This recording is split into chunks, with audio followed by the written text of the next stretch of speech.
Welcome to Talking Kootenay Books. My name is Keith Powell, and our guest today is Marie Stang. Marie, nice to have you on the show today, and you're with the museum up in Kimberley. I wanted to bring you in because we had the opportunity of working together with the publication of Forgotten Kimberley. So just before we get into that, let's talk about the museum. How long have you been at the museum? Just tell us about the Kimberley Museum. I have been at the museum, it'll be 34 years this coming May.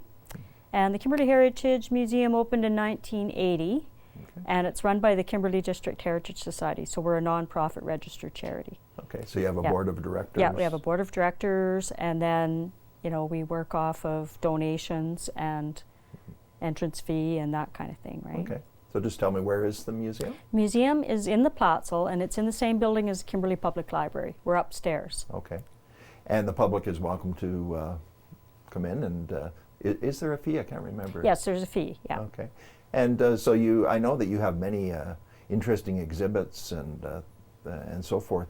Can you describe maybe some of the exhibits that you've had over the years? Oh, we've had, in 34 years, I've had a lot of exhibits. Okay, any that stand out? I think probably the most recent one that stands out for me was we did the 50th anniversary of Kimberley and the Bavarian theme. Right. So I had a huge exhibit about that because there's so many people that don't really know about how we sort of came to be Bavarian or when it started, you know, and the whole thing. So it was quite good because there's been a lot of people move into Kimberley in the last 10, 15 years or so, and they don't understand you know, when all of that took place and how it happened. So that was a good one, yeah. Yeah, so they would have sort of a lack of appreciation of maybe all the work that went into planning, that. Even creating the Platzel itself, you know, what actually went into that. Yeah. Right. So when was the Platzel created? 50 years ago would it taken 1973, yeah. Okay, back to 73. And before that, it was like a regular downtown. You could actually park your car and get out. Yeah, you could park your car on Spokane Street and okay. You know, and Deer Park, same. Like, you know, it was just a regular little town, you know. So nondescript buildings. So I'm just calculating in my mind, I think Kimberley was incorporated in 1947, if I'm not. 44. 44? Yeah. So it was almost 50 years. The first 50 years it was just drive into downtown Kimberley. The next 50 years was the Platzel. Yeah. Well, like 44, and you think 30 years, that's 74. So yeah, you know. But even before that, you know, Kimberley was a community. We just weren't an incorporated city. Right. But, you know, everybody, like that's the main downtown core of Kimberley. That's Spokane Street, Deer Park Avenue, and the surrounding streets, right? So that's always been the hub of all the stores and the commercial area, right? So so it's been the sort of downtown of Kimberley for for many years. So it's interesting and fascinating to find out about that history and just help people that maybe are new to the community appreciate the legacy that took place. And I remember the days when you know, many of the merchants were you know, dressing up in lederhosen and really buying into the Bavarian theme, and it was a big deal for many years. You know what I mean? They sold it to the tourists, to the public. You know, they sold the theme. Right. So, you know, like you're right. I can remember nearly every merchant in those early days, 73, 74, like they all had lederhosen. The ladies wore dirndls, like it was, full tilt. No, they were really into it, and they did a fine job. Yes, I think so. And I think it was a very authentic experience as well. And you know, I'm just trying to think why the transition, and really it was because the mine at that time was getting to the point where it was almost there's lots of in wrap-up phase, and then there was a desire to sort of transform the community a little bit. The big amount of, like, there was lots of thinking too about, well, where's the money going to come from? So you think BC had a centennial in 71, so, you know, they knew there'd be a little bit of money coming for, like, sort of, say, downtown revitalization, that kind of thing. And then I think they just didn't know how much longer the mine was going to run, and they had to set themselves apart. There's lots of nice little towns in BC, right? You know, and then we used to be on the main highway, and then they flipped it. So now Kimberley used to be on Highway 95. Well, now we're 95A. Yeah. And the other route is 95. Right. So there was little things going on like that, Right. where they just thought, we got to do something to make people want to come the other way and to, and to stop. Right. Like, what's that about? Right. So it was a conscious effort to be sure that the transition into tourism and attracting visitors was done in an organized way, but in a way that was very appealing to people as well. So that's a little bit of the role of the museum, in that you can reflect back and remember those occasions. And I'm just wondering, are there some other things that you do as a museum that really contribute to the legacy of the community? Well, I think the biggest thing is that we kind of act as the community's memory. So people come in, they buy a house, they come in and see me, and they say, "Do you know anything about my house?" Right. That from that basic part, Right. and then we act archives for people doing research on, a myriad of topics, and even if it's just family research, or sometimes it's somebody has to research a building because they want to sell it, and they got to know the environmental history of the building, Right. and then it's that kind of thing where you're answering the question, what, when, where, how. Right. So. Right. So I noticed when we were working on putting together Forgotten Kimberley, the Kimberley Heritage Museum has a rich collection of images and photographs. Yeah. And where did all those photographs come from? How did you go about preserving them? Well, the photographs are all donated, right? So by individuals, and then we have like what we call the Kminko collection, even though they were already tech by then. When they closed in Kimberley, they gave us what they had used to be the old mine library. So that was 5,217 photos. Oh, wow. So, we've got nearly 12,000 like all together in the collection. Yeah, so each one gets assigned a number and gets a description and an accession and gets its own little envelope. Yeah, you do a great job of preserving those images. And I know you work along with the Columbia Basin Institute of Regional History, and they digitize many of those images as well. And that makes it accessible for people as well. One time I showed up at the museum, Marie, and you were telling me the story about a family that had a restaurant down in the Platzl or on, I think it was Spokane Street at one time, and they were doing family history and trying to track that down. Do you remember that? Oh, yeah, family? yeah. Can you just tell us how that all went together? Yeah, like they had come in, I think it was a family reunion of sorts, but they had come in, and because a few years prior, another family person from Vancouver had come in and found out about their relatives that were in Kimberley. So then, of course, they tell their relatives and so on, right? And so they came in to see, and I mean, sadly, the building isn't there anymore. It was torn down, but it used to be the Gasthaus restaurant in the Platzl, and so it was originally built in 1924. Right. Yeah.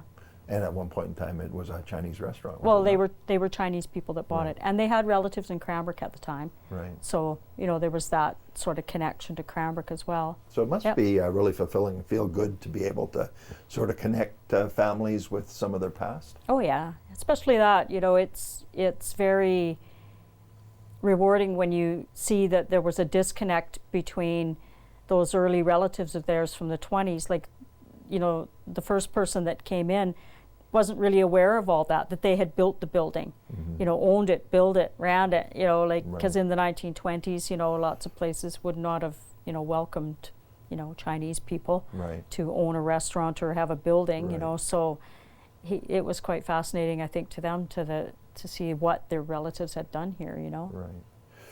So I'm also, when I look at your inventory of photos and images, with our publication of Forgotten Kimberley, I get the impression that we just scratched the surface because, it's not a comprehensive history of Kimberley, but really snapshots into time and let people know what was going on in the early days. Let's just talk about maybe the earliest days of Kimberley. How did it get off the ground? Well, really, I mean, the discovery of the ore for the Sullivan mine. Right. I mean, there were people in the area before, because the North Star mine and Stemwinder were already going concerns.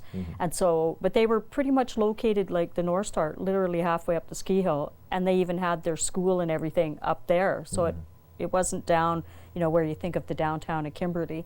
Right. So, in 1896, the 4 guys that discovered the Sullivan sell the claim. Well, that's when they sort of started to develop like Spokane Street and that downtown core, so, and then when you have, what was Consolidated Mining and Smelting, later Cominco, they buy the mine in 1910. So that's sort of when things really picked up more.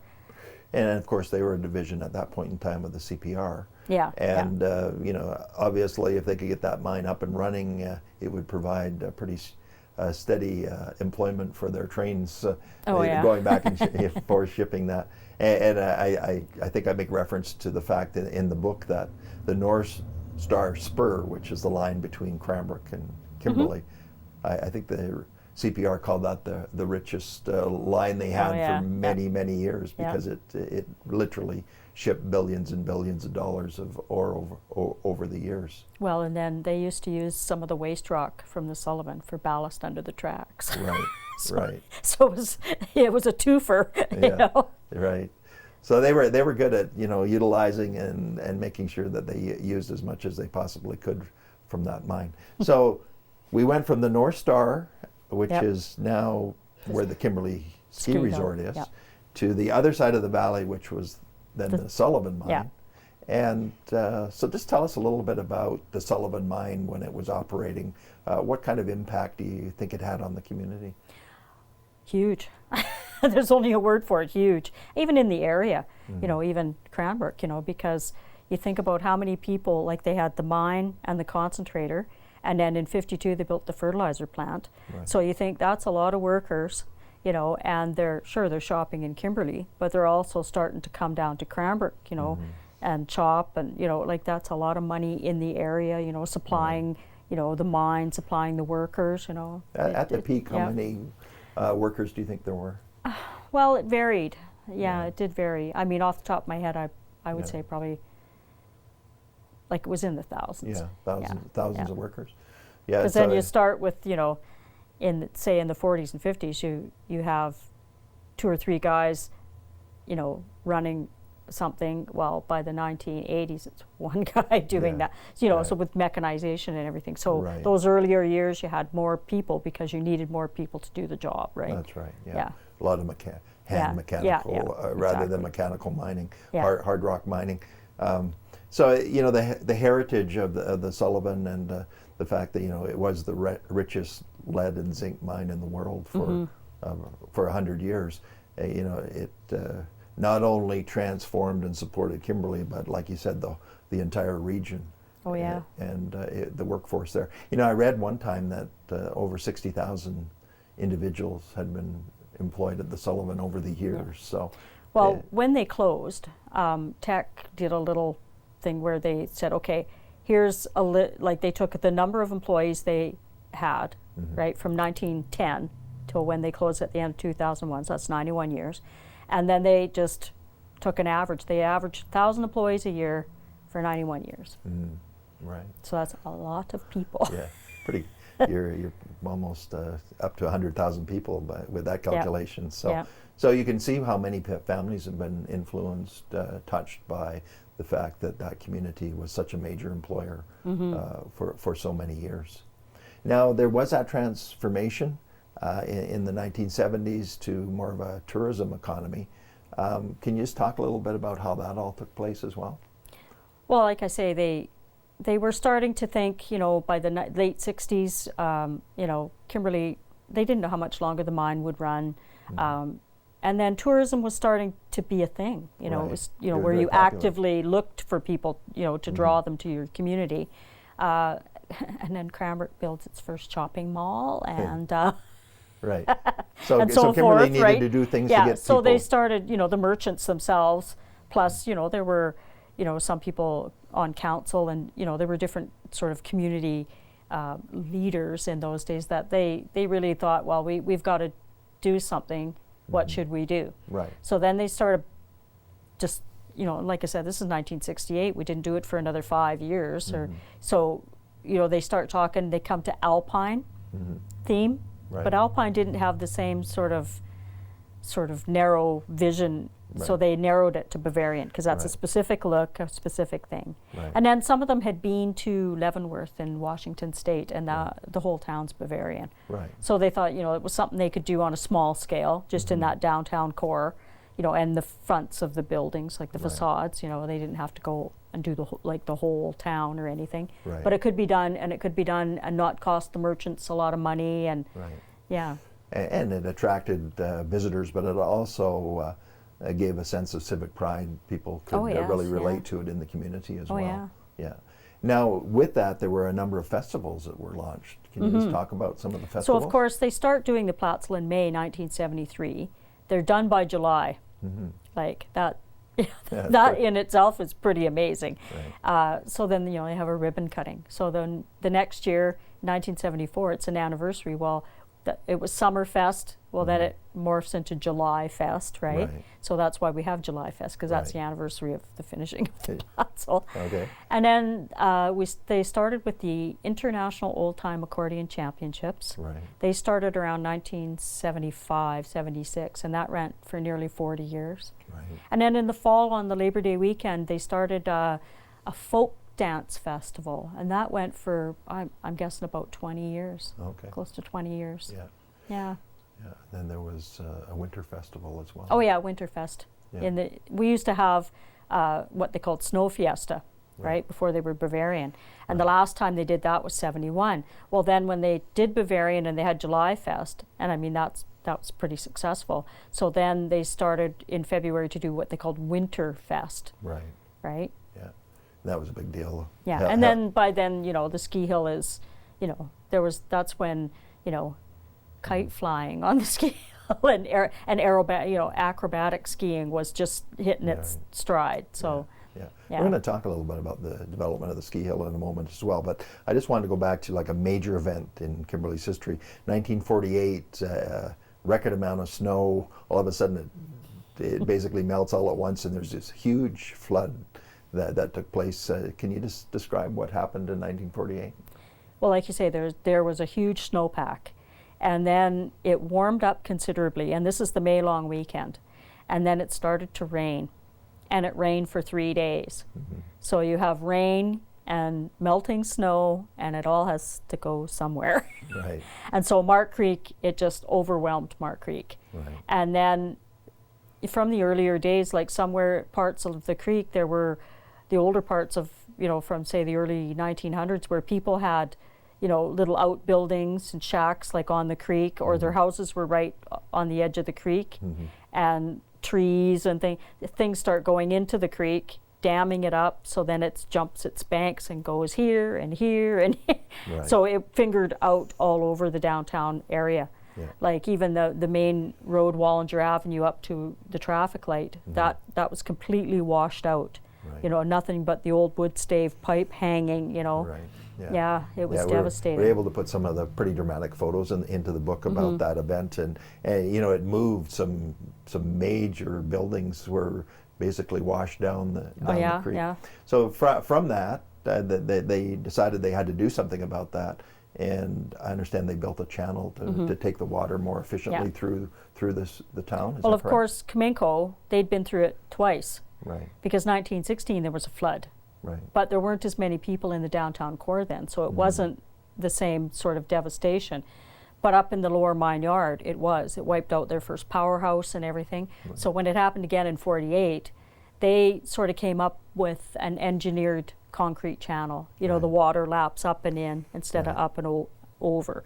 And so they basically approached the city and said, well, here's what we're going to do in our area. Do you want to adopt the same thing, right? So the city agreed, yes, we got it, because we don't want to ever have it happen again, right? So that flume, I guess, concrete channel lasted for many years. It was recently replaced, probably within the last 5 or 6 years, and now it's a stone and riprap.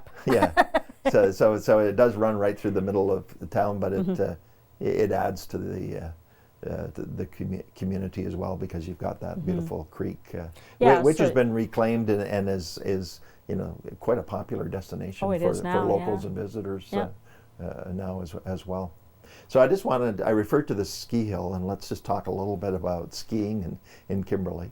Back in the 30s, it was very popular to go ski jumping. And Kimberley was in the forefront at one point in time. Can you just tell us where the ski jump was and who it attracted? So the ski jump was located above what is now the Save On Foods building. The parking lot was actually where people landed. Right. So it was on that hill from what local people would say Upper Blarchmont. Right. You know, and so they had a senior jump and a junior jump. Right. Right. And so there weren't any houses or buildings at the bottom there like there is now, like I say, with this new Save On Foods and everything. So that's where they landed. And it was very popular because I think we had a good portion of people in Kimberley, like working at Kamenko and whatever, like Scandinavian countries, Norwegians, Swedes. Well, they did sort of Nordic combined. You know, they weren't downhill skiers. Right. So I think that's sort of what spurned it. And the ski club started in 1930. So, you know, that formed another, you know, sort of avenue of people to get it going. Right. But they used to get, we've had the Canadian Championships there a couple times and BC Championships and, you're talking ski jumping, yeah. right? Yeah. Yeah, no, ski jumping was big. In fact, I know that there was like a circuit at one point in time. Rossland, Revelstoke, Kimberley, a number of communities. You know, there was even a ski jump down at Kingsgate. And I read that, you know, you started the ski jump, you started in Canada and you landed in the United States. It was right on the border. So and it was a big deal back then. Now talking about ski development, there was also the first ski hill, my understanding, was at a place called Myrtle Mountain, and there was a beautiful log cabin there. Whereabouts is that? Myrtle Mountain is in what is the nature park now. Okay. So up the St. Mary's up that way. Okay. People they had a ski cabin there, the ski club did. And so people, you know, they hike up and ski down. And there were the odd person that actually did ski on North Star Hill, but that was just, there was no runs or anything. Right. You know, they were just hiking up there and, you know, I guess what you'd think of as backcountry skiing now. That's right. But but it was mainly Myrtle Mountain. Yeah. Sure.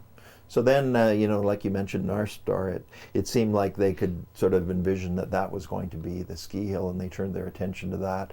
After the mine sort of moved to the other side of the valley, it was sort of a natural expansion.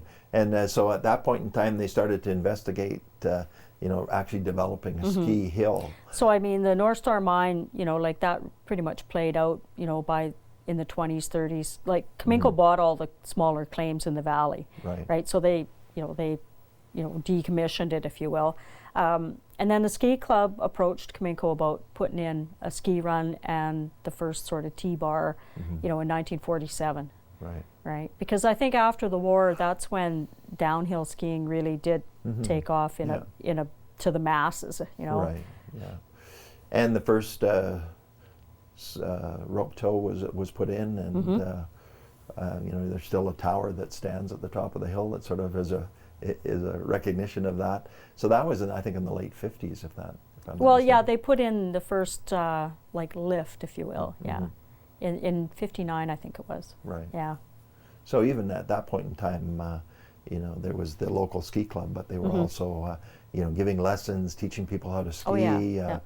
In fact, I think I read somewhere that they brought in, you know, some Austrian skiers or Swiss skiers or whatever the case may be to actually teach people the proper way to ski. And so there was a concerted effort to get people involved in the sport. Because they hired them sort of as managers, I suppose. They didn't, you know, not that they had like food and beverage, but they, you know, they did have a bit of a day lodge. They built a small one, and you know, and then like you say, to run classes, like ski school, you know, and rentals and all of that.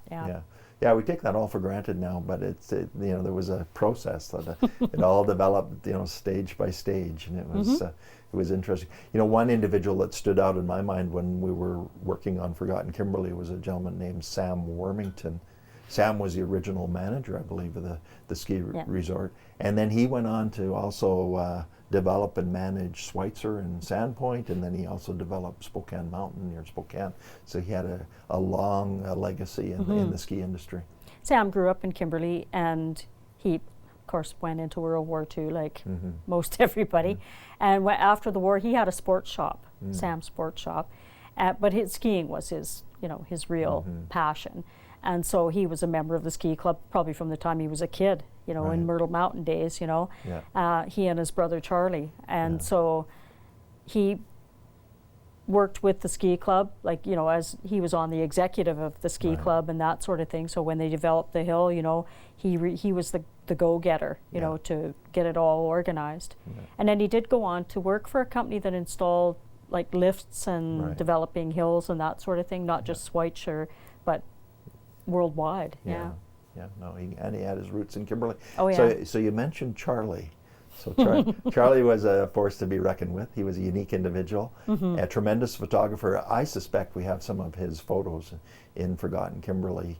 I remember meeting Charlie Wormington, and he always had a camera strapped around his neck, and he was always ready to take photos. So, and he documented much of the history of Kimberley over the years. Oh yes. Yeah. And any particular memories of Charlie? Lots.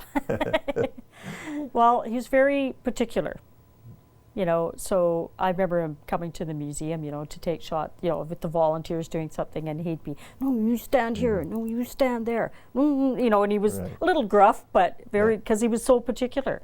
He wouldn't take a bad photo, what I mean, not just to come in and go snap, snap, He wouldn't take a bad photo. Yeah, that he took his photography very seriously. Very seriously. Sure. And did a good job and documented the history of Kimberley for many Kimminko years. Contracted him quite a few different times to do shots underground and all sorts of things. So he was a professional photographer, that he made his living at that. Right. So one unique thing that we added into Forgotten Kimberley is sort of the origin of many of the street names that are in Kimberley. And I wasn't sure what the reaction would be, but I have to tell you, Marie, more people have talked about the street name than I anticipated. So Kimberley has, as many towns have gone to like generic numbers or names of streets, Kimberley has a rich legacy when it comes to street names. Can you just talk a little bit about the street names of Kimberley?